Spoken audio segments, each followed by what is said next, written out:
Everyone, hey, it's Nate with Outside Cleaners out of Brewster, Massachusetts. You know what a carpenter bee is? Looks like a bumblebee. Really likes cedar siding. It's very damaging. It drills little holes in it to make nests in the siding. Go!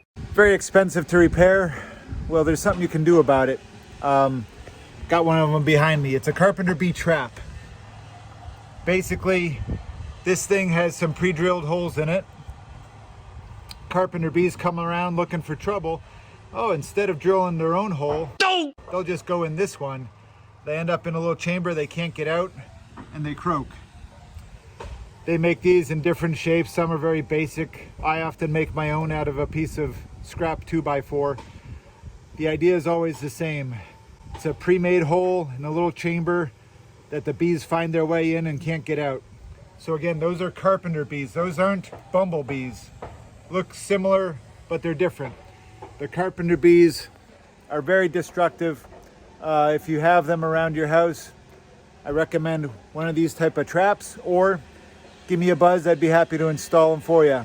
If you're not comfortable going up on the ladder or you're not handy with this type of thing, happy to do what I can to help. Give a call. Again, it's Nate, Outside Cleaners here in Brewster, Massachusetts.